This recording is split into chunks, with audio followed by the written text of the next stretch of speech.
Hello and welcome to Minter Dialogue, episode number 398. My name is Minter Dial, and I'm your host for this podcast.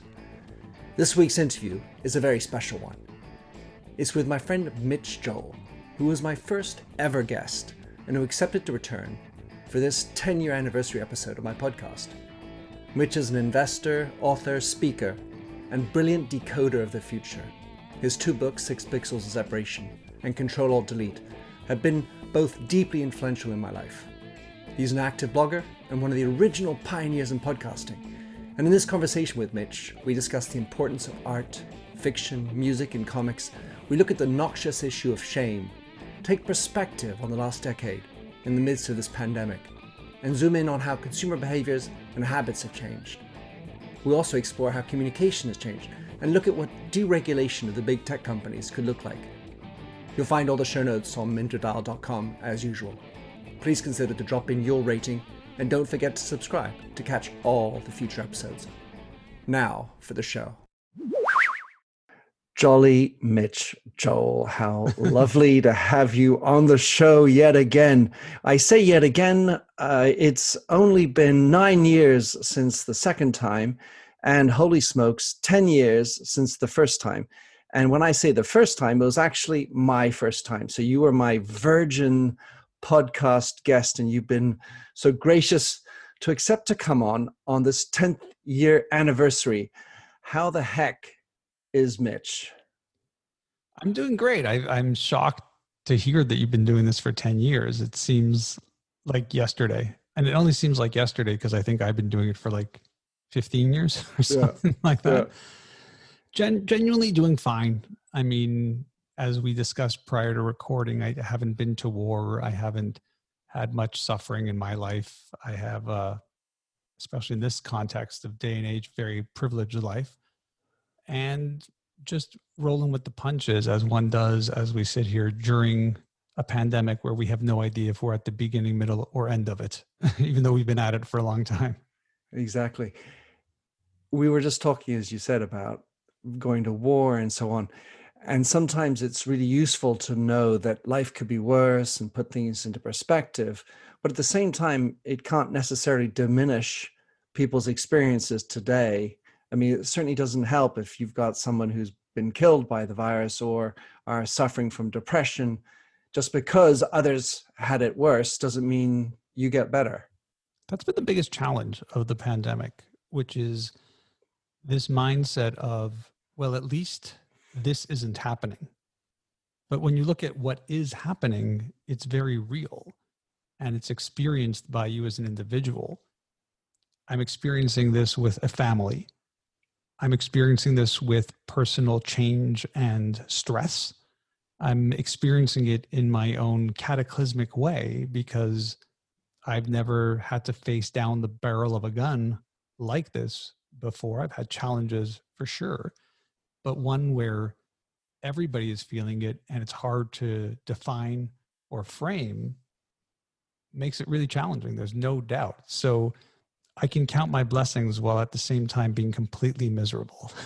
One of the things you do, I notice, it seems anyway, is you go for morning walks on the lovely Westmount Hill, which I know so well. And I don't know how often you do it, but I love it when you post your photograph and have that view of the beautiful town of Montreal.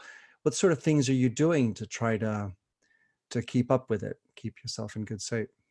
Well, I was doing the walks before. I do try to go every day. It doesn't happen every day. We happen to be recording this on a Monday, which is a day that I have 2 very early morning radio hits. And usually I'll scoot out after for about an hour to do that. But just weather, rain.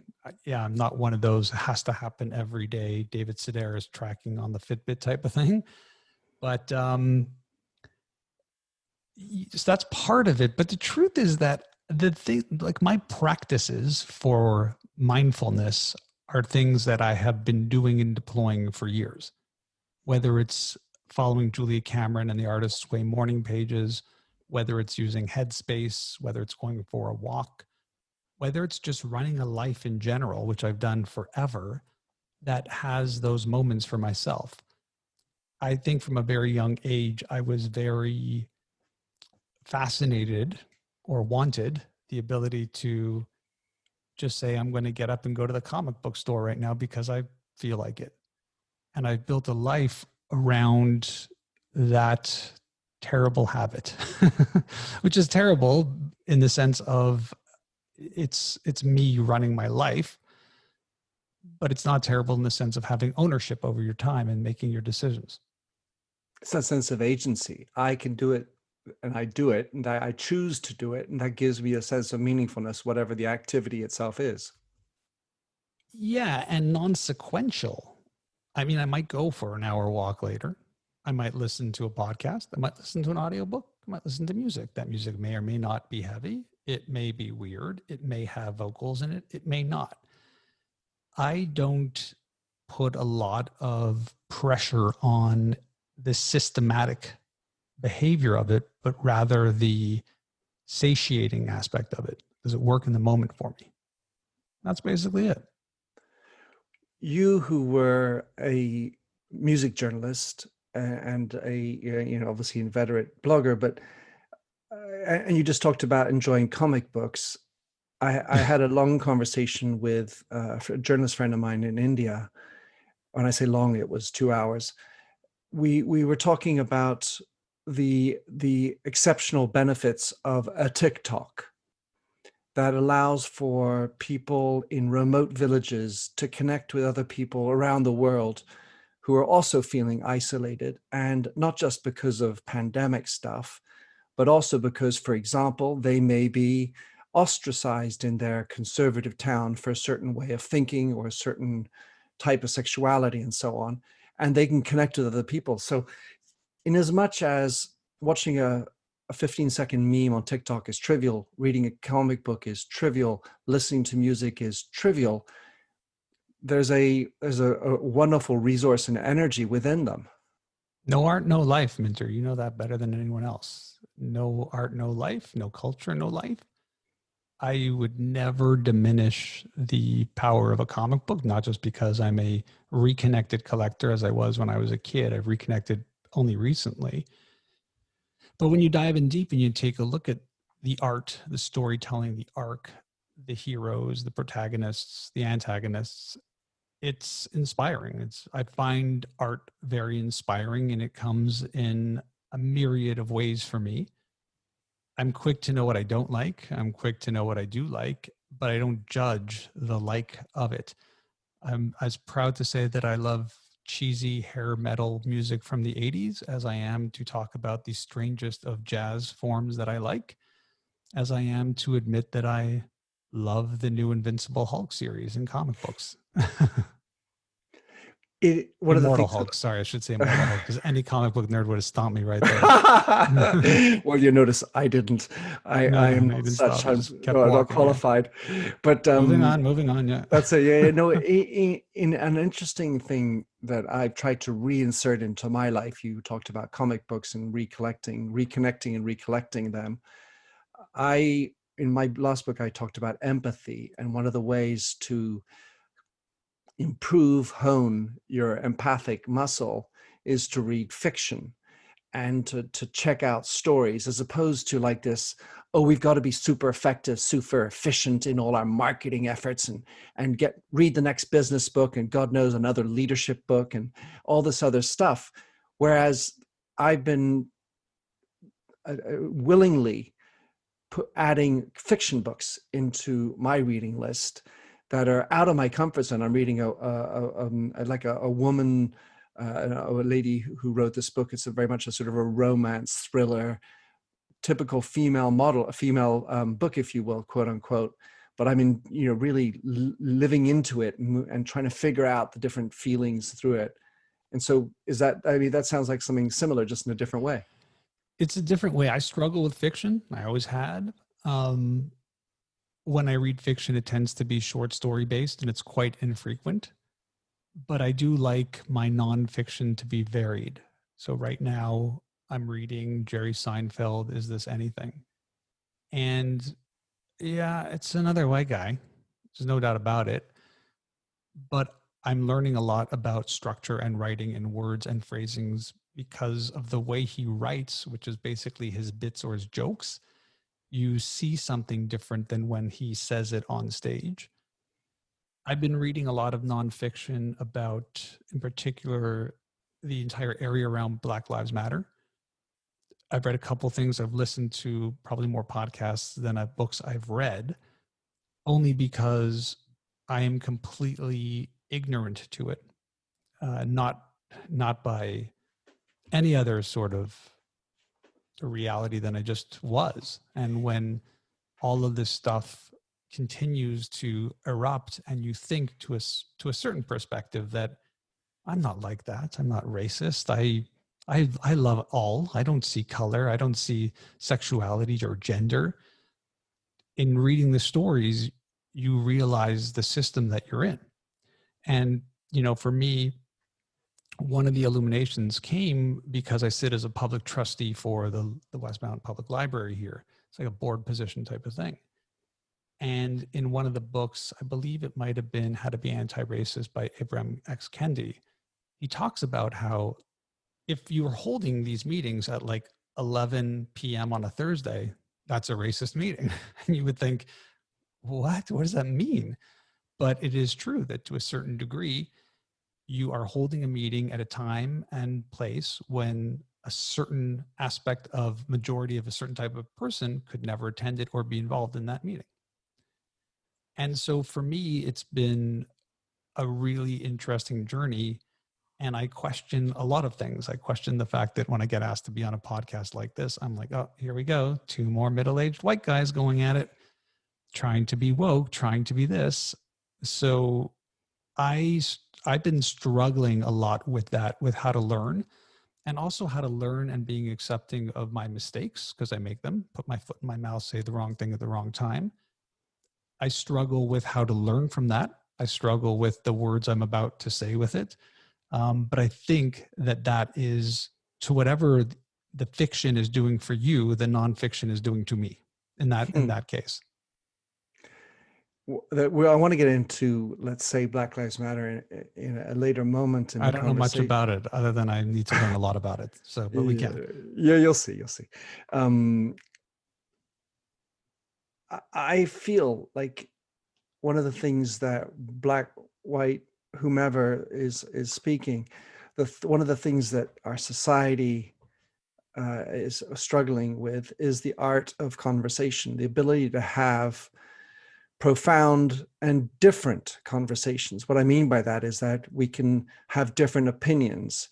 And the second challenge that I see is that it's hard to express contrary opinions, especially if they're not of the lineage that's the appropriate lineage, to use the word woke. And so the challenge is how do we listen, give ourselves the time to express ourselves and listen to what the other one is saying without the need to interrupt? Well, it's interrupt, and it's also teachable moments. And what I've discovered in my journey is most people don't want to teach, they want to shame or call out. And I think Kendi said it, and maybe I'll just repeat it or paraphrase it, but shame is a terrible teacher. If you're going to shame me for doing something I might have said and hoping that was said with a good intention, but a non-understanding of how it can be interpreted as a microaggression or whatever, shaming me is going to make me hesitant to correct and actually learn. Shame is just not, who think about all the leadership work you've done.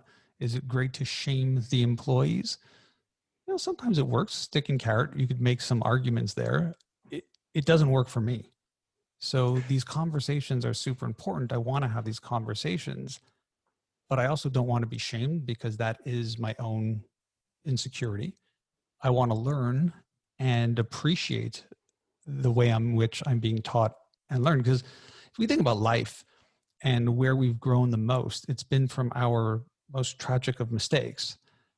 But it's not necessarily the part where we as individuals have dusted ourselves off and gotten back up. It's been the person who was standing there next to you when you got up and helped you on the path to improvement. And so there are some fantastic people who do this in my life. And then on the other side, I see it happening to friends or sometimes even myself online, where it's almost like they don't want to teach. They simply want to call out shame, or to a certain degree, uh, look more woke, be right.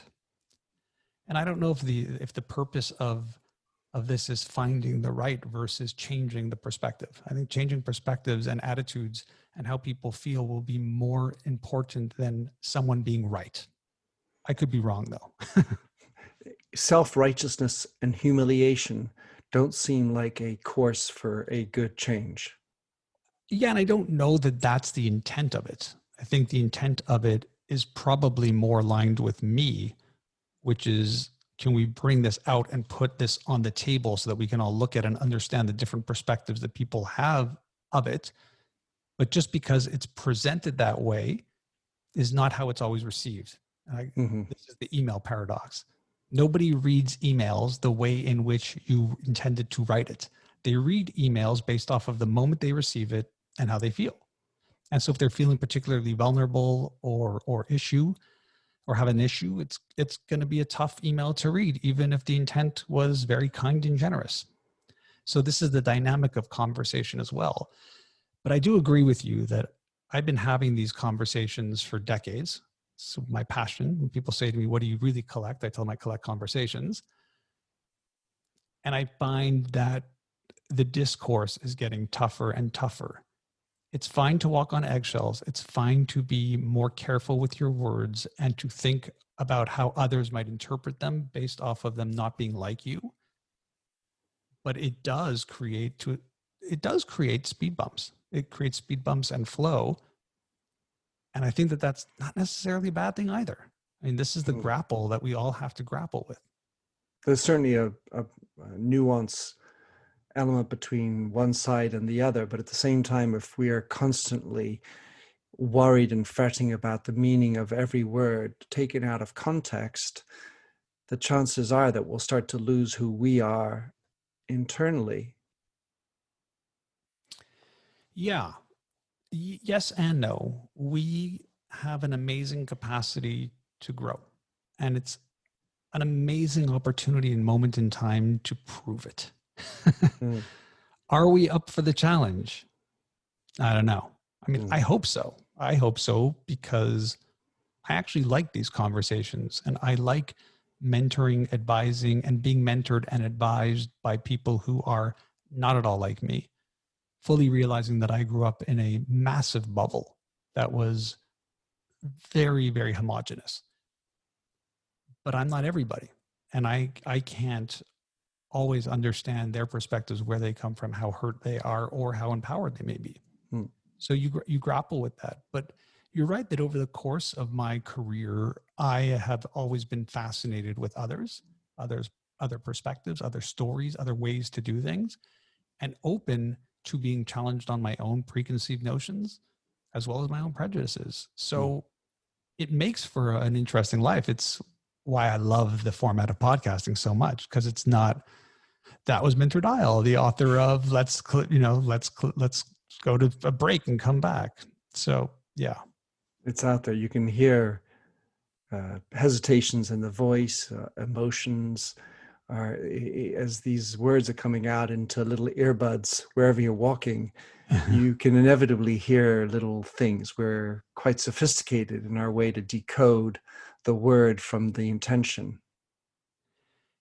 Yeah, and we are paying more attention overall. Smart people are paying more attention. They're trying to understand which words are triggers, which words are microaggressions, which words are the best words to use, the context by which we use them, who is around the table, who is in the earbud. That's a good thing, because we're all critics. I use the word sort of a lot, apparently. I didn't know this until I saw a couple of transcripts. Well, forget transcripts. I saw some reviews on Apple Podcast, and I never knew I did it. And it's been only a couple months, and I still do it. Not as much, I hope, but I pay a lot of attention to it, and that slows me down because I'm subconsciously saying, don't say sort of, don't say it. I'll take notes and do it. But it's not my natural flow. And I've been doing it for so long that creates a slowness and apprehension, which changes my style and changes my format. So always learning, always trying to figure out where are those areas that require improvement, especially the ones that you're shocked to see because you never knew you had them. Like when I say sort of all the time, which I will probably do continuously now for the rest of the show. So there you go. Well, the little tics we have, Yendi, my wife, will note when I'm doing an on-screen presentation, certain things I do, and that just, it bugs her immensely. So she reminds me. And then the benefit of being in a Zoom is that we can see each other, and so you can see yourself doing it. Oh my God, remind myself. Right. When you're on stage, you don't have the exact mirror showing you're touching your chin again or whatever the tic might be. My wife has those nuances too. They mostly revolve around me, just the fact that I'm breathing or chewing. I'm kidding. Or snoring. So Mitch, we were first on this podcast November 2010. Wow. We're now 10 years later. You, of course, had been podcasting 5 years before that and longer in the tooth. But I wanted to ask you, how would you describe the last 10 years? I mean, it's a tough question to answer when we sit 8-9 months into a global pandemic. Exactly. Because it feels like there was a world before and a world after. My dreams are so strange. I know we talk a lot about COVID dreams. My dreams are what my reality was. Every night I go to bed, I'm in a city that I know, but you know how it is in dreams. It's like, you know the city, but you don't know where you are. You know where stuff is, but you don't know why because you've never experienced it before. But my life is reality in dreams. And then I wake up to COVID-19 where I'm not traveling. I'm not in a hotel. I'm not walking through a shopping mall or down a major industrial city, or a lot of people being around and a lot of people. So the past, 8 months have changed the past 10 years in this massive way. I try not to be pessimistic about this. I think there's a very opportunistic opportunity here. But I almost do feel when people say 10 years that we've almost erased 10 years of growth in the past 8 months, which scares me tremendously. So from that perspective, it's changed a lot. If I can zoom out beyond that, I mean, my life has also changed dramatically. I was running a digital marketing agency that we had a successful exit with a large public company called WPP, which we closed over 6 years ago. It's been 2 years since I've exited the business that I created that I spent over 15 years running with 3 business partners. I've moved on to become a more active investor and advisor. I was a professional speaker doing 60 to 70 plus events every year all over the world, which now I do most of those through Zoom like we're doing this now. I've got children in the span of a decade that have been created and are growing. So, 10 years ago, I think I only had 1. Now I've got more. Everything changes. Everything changes all the time, down to doing a podcast, down to writing, down to communicating, down to how I think about businesses, the economy. It's everything. What hasn't changed in 10 years? I mean, maybe people buying stuff. Okay. Maybe that hasn't changed in 10 years. But I do feel like everything's changed. Even buying, consumption habits. Habits, yeah. Yes. Habits, yes. Buying, no. I mean, people buy, they buy stuff, but our buying habits and behaviors for sure have changed. I mean, it's the crux of what I speak about. The crux of what I talk about is not Netflix and streaming. It's the fact that consumers will now pay a small monthly fee for access to an entire library. So if they're doing it for that, where is that for you? What might be those libraries that you could offer or create? And you're seeing that in things like financial institutions offering subscription services every month instead of having these weird fees that are sort of random and all over the place. See, I just said sort of there. To, small music retailers that are building these online channels to show people more about the guitar, whether it's instruction or documentary-based content that they're charging monthly fees for. So you're right that that has changed dramatically. Consumer and their buying. I mean, just think about the past 8 months. We went from a world where e-commerce was 15% of all commerce, shot past 30 to 40s and 50s in certain components and regions at time. It'll probably go back not to 15, but this idea of 30% of all commerce, of all e-commerce, 30% of e-commerce of all commerce happening was genuinely this 30-30 perspective that it'll happen by 2030. And we rocked past that in a couple months in 2020. That creates big changes. So for my friends in companies like Shopify, they wind up becoming 800-pound gorillas. They wind up becoming dramatic competitors in a different way to companies like Amazon. They wind up inspiring people to move from employment to entrepreneurship. All of these have macro implications on our little micro worlds. You and I aren't sociologists or economists trained, but it's quite evident that there's a change in the way people are viewing even city dwelling, not to mention the retail high street. So the existence of shops, will the shopkeepers want to come back and tend a shop? If, where's the economic model for them if 30-40% is going to be off online? And by the way, will people have enough purchasing power when we come out of this, like in the past? So So speaking of change, Mitch, I wanted to ask you to comment a clip that came from my very first rustic production of a podcast. It's a 14-second clip, and you were discussing transformation. If you can roll the clip. It has to be a cultural imperative from within, that the people within the society and communities make a decision that says, if we keep going about things the way we're going about them, the world's going to pass us by. Was that just recorded now, or was that from 10 years ago? Hence my choice. Yeah. What do you think of that? And have we moved along? Still there. The premise of 6 Pixels of Separation, the blog, which was originally just the Twist Image blog, which was the name of my agency, and then the book, 6 Pixels of Separation, was great book. A world where we're interconnected and everyone's connected, and you need to connect your business to everybody. And to hear that clip as we sit here, it's just, people talk about this moment as the Great Depression, and I call it the Great Compression. It's the Great Compression. It's this moment in time where we have everybody from K and 1 all the way up to our elderly of elderlists, to who, were like sliding iPhones underneath their elder care homes so that they could FaceTime because of what happened here in isolation lockdown. But we have a fully digitized group and a fully digitized economy. We have a small market that we shop at for fresh fruits and veg down the street. And when they had to close, then they were doing phone orders and emails. And it was a couple of weeks they were on Shopify. They were just like, business you would never expect to have to deal with this full-on digitization to adapt and to have business. So I'm happy to hear that clip because it still feels that way, but it feels more pressing. It feels more now. It feels more in the future, which is sort of what that clip was saying, to are you today? So it kind of makes me proud and not slightly embarrassed. I thought I'd be embarrassed, so thank you.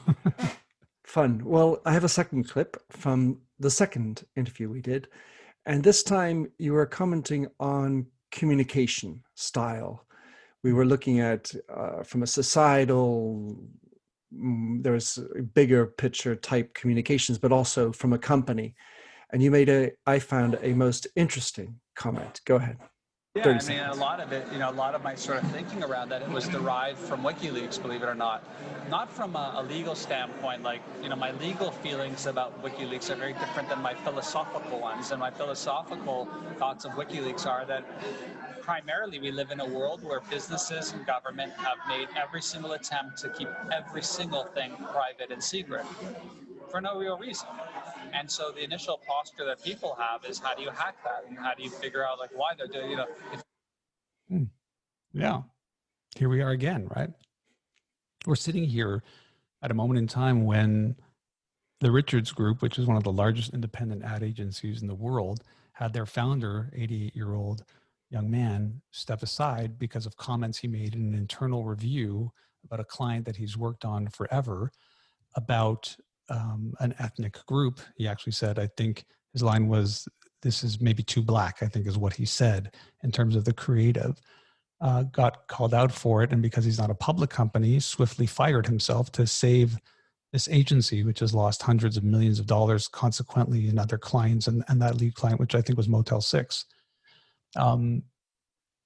And yeah, it is a truth. It is very much a truth and a reality. Again, I do a morning hit on radio that I just did this morning, and we were talking about how Google has been allowing certain law enforcement organizations to do these keyword warrants, which isn't, I think Minter's guilty of something. Let's look at his keywords. It's, can you give us all the keyword searches done with the IPs associated to it on this phrase?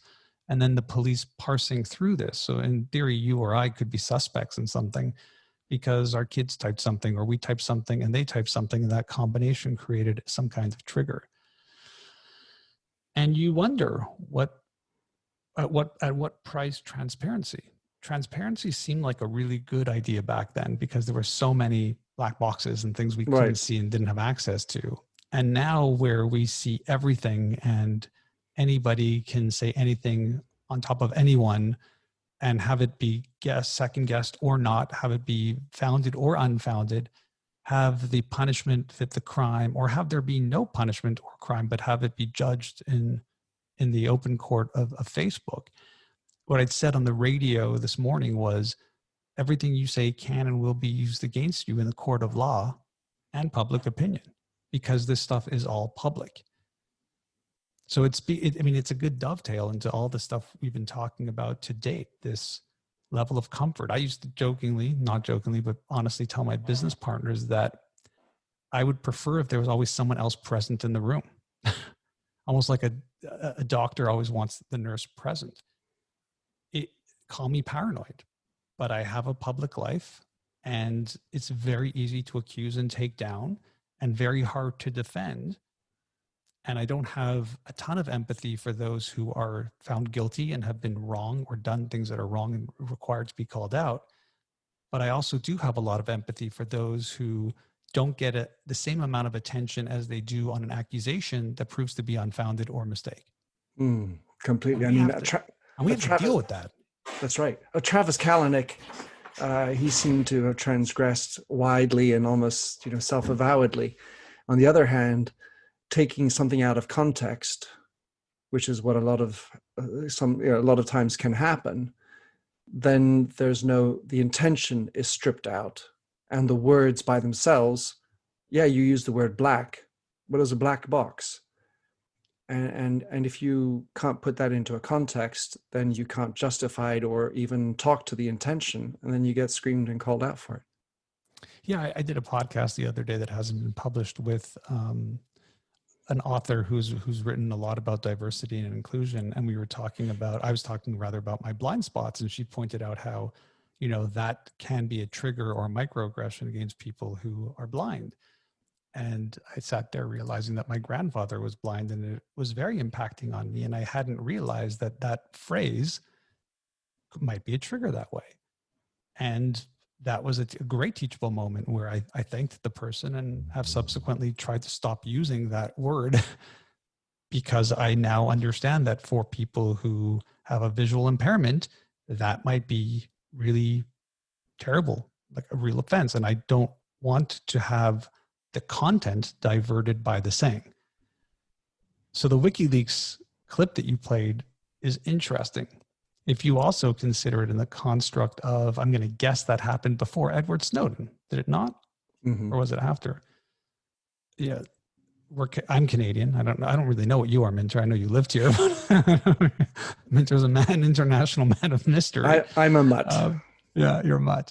Our perspective as Canadians and how we operate is very different than the divisiveness that you feel in the States towards a character like Edward Snowden and what he did. But it is coming out that a lot of the things that he had uncovered are systemic issues within the operations of government, law enforcement, and security. So where does one sit on this? Every issue is contentious. Every issue is scary. Every issue we walk around with on eggshells because we don't want that information to be misconstrued. So transparency is great. Transparency is important. But boy, did WikiLeaks lead to an avalanche of our understanding of what it means to be connected and open. Transparency, again, nuance, I think, is key. One of the other questions I had for you, Mitch, and it was relating back to your initial statement about Black Lives Matter, and it can be any number of other topics. What's your position on a company or brand taking or not a political stance? I remember when, was it ChickfilA? I think it was ChickfilA. They got into a lot of issues around LGBT plus. And I was listening at the time to Howard Stern, and he made some comment like, I don't understand. I must just shut up and sell chicken. Like, what are you doing? Everyone loves your chicken. You're doing great on the chicken. Sell your chicken. I know that when I blogged and podcasted as somebody who was part of an organization, independently owned and then owned by a larger public entity, I would never mention even brands.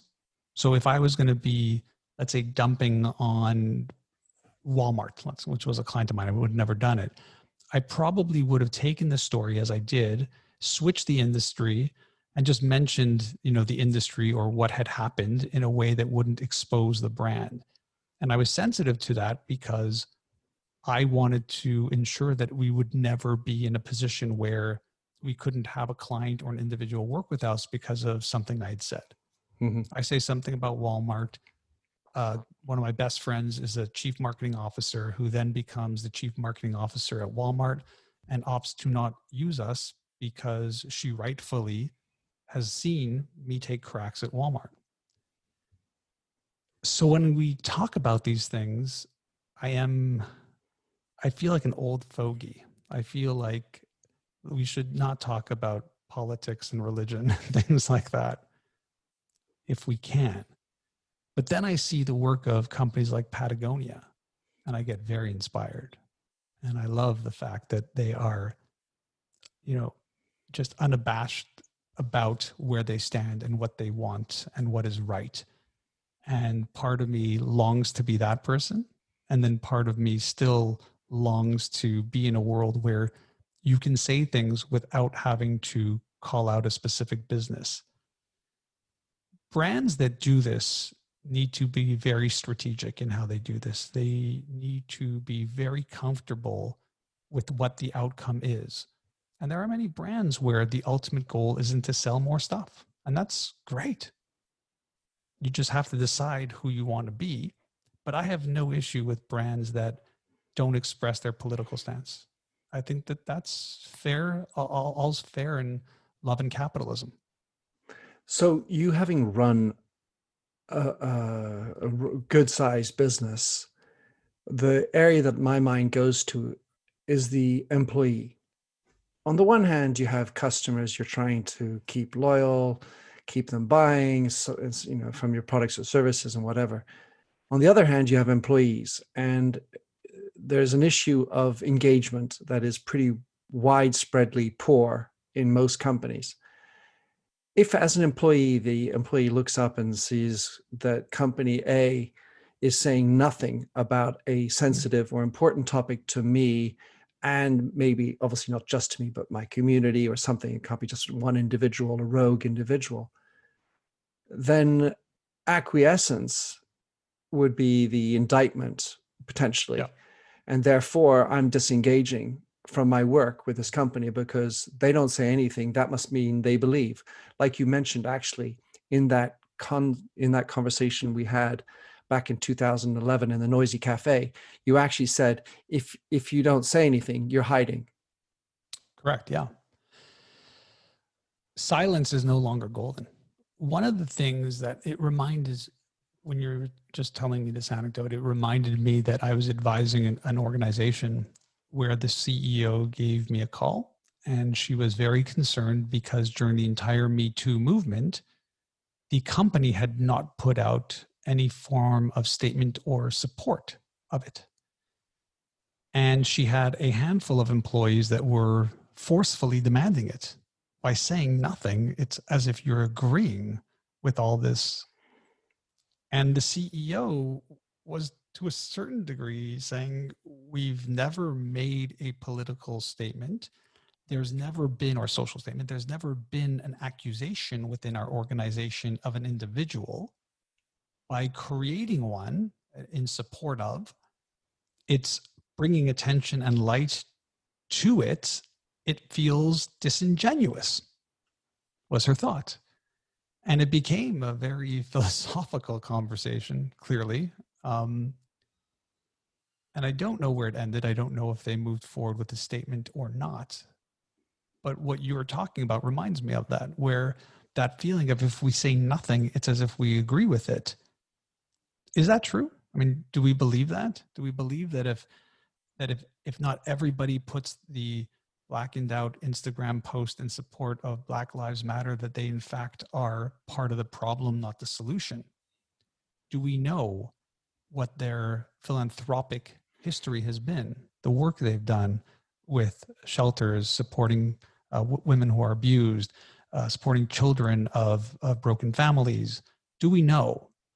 Or do we quickly just make an assumption because we're following the feed? And these are very, very difficult conversations that have no right or wrong answer, really. Because the other side of it is, my comment to her was, make the statement. And she kind of balked at me. But my answer back was, there's going to be 20 other posts in the day that you're going to post. And there's a million other posts that everyone, it does become a wash in the sea of posts where nobody looks back and goes, hold on a second, Minter, you didn't check that box. Mitch did. Okay. Maybe at a small scale there is that, but because of the volume of the noise, the other thing is it's easy to kind of just do it. To just do it and you've done it. And there's 15 other posts that are talking about your sales and your new product and the new person you hired and whatever. I'm not trying to diminish it, but it is the reality of it. How many people have continued to black out their Instagram posts, or traded it for a flag of Armenia, or have traded it for, and I'm not saying every movement isn't important. These are critical core parts of how we're going to develop as a society and culture. But sometimes we painstakingly try to work over areas that can be resolved in a pretty quick way that satiates that group, while at the same time maintaining what you're trying to do overall as a leader. It's also very difficult to be a leader. It's very difficult to be that leader. It's easy to say it as an employee. It's difficult to be the leader. Amen to that, Mitch. Yeah. Lots of things I could say about that. One being that I was called out for not having done a hashtag Black Lives Matter on my Twitter feed. And to your point we mentioned earlier, there was no way for me in 280 characters to be able to comment back in such a way that a white male would be justifiable out of context. That's what it was. And this lady had no idea that my best friend, I say, was Black because he killed himself. But let's say that I have, I feel I can quite justify my belief in the topic, but I don't feel like I needed to put a hashtag out there. And it didn't feel like it was warranting that. So at the same time, you want to be strategic, do what matters, speak about the things you really care about, but at the same time, just put out a hashtag just because that will pacify the aggressors. Whoever they are and how minor they might be. And I didn't know that happened to you, Minder, because I might not have been on Twitter for 3 days. Imagine that. Yes, thank goodness for social media. So we don't have time but as if your customer is just constantly following your feed or cares. I mean, this is the other side that I'm constantly dealing with in conversation. Do they really care? Will they remember? Is it important? And are you doing it as a substantive way to move your culture and who you are forward? Or are you doing it to satiate? And you have to do what's right for you with the knowledge of you, because nobody really knows the individuals. It's all supposition for the most part. So thank goodness there's a diarrhea of social media out there. I did have another clip that was actually on social media marketing, how apropos. But I do a much more important question before we finish up, which is, what's your opinion on regulating and breaking up the big tech companies? It's clear that something has to happen. When you have an S&P that is primarily 4 or 5 companies occupying almost 30% of it, and you have people like Professor Galloway essentially saying, we have a handful of unregulated monopolies that had you invested in January of 2020 to now, you would have had 20 plus percentage points of gain. There is a massive level of inequity. If anything, COVID has just really shown us how much inequity there is. Does it need regulation? It needs regulation. Does it need government involvement? It needs government involvement.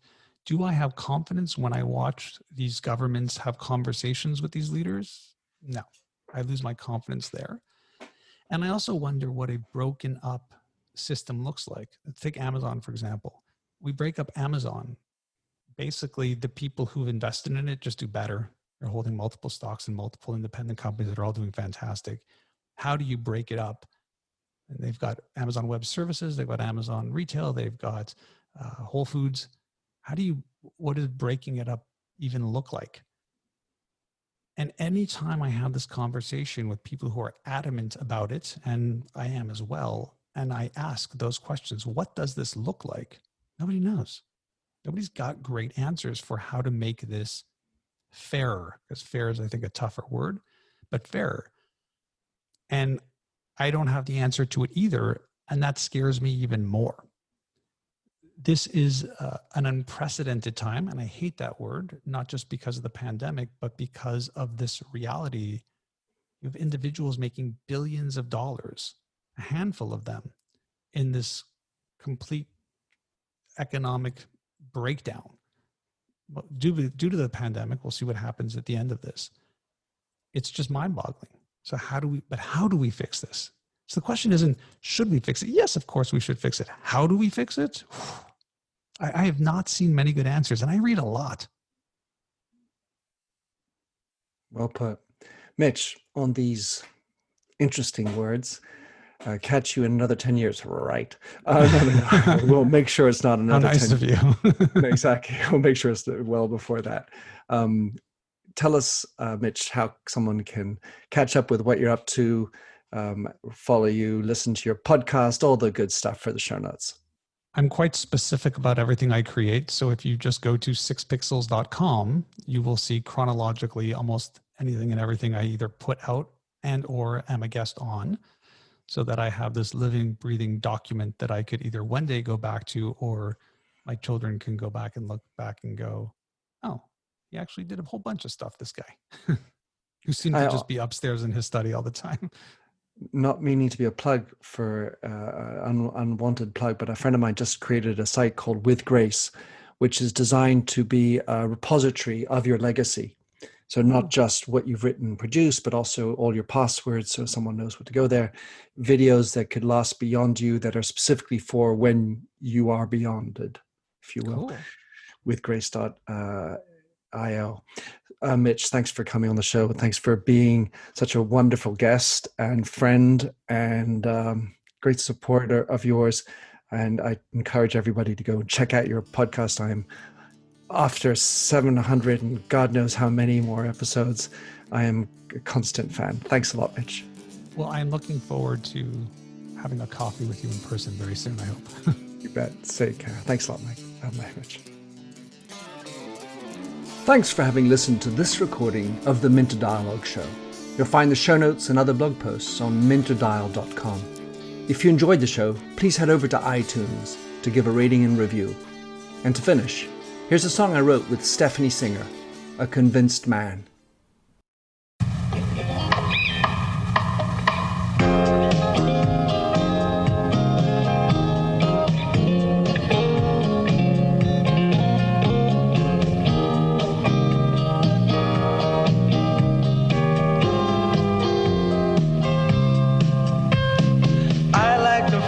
A stranger tucked around me, precipitating the danger. To feel free, trust is the reason. Still I won't toe the line.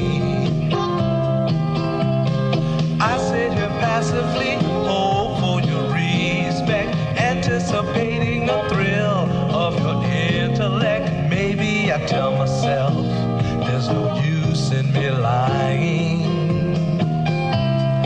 I'm a convinced man building an urge.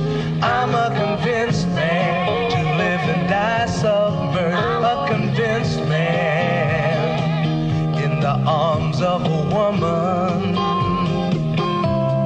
I'm a convinced man, challenge my fate. I'm a convinced man, competition's innate. A convinced man in the arms of a woman. Despise revenges and struggle with deceit. Live for the challenge so life's not incomplete. What's wrong with challenge? I know soon we all die. I like the feel of a stranger tucked around me, precipitating the danger to feel free, trusting my reason.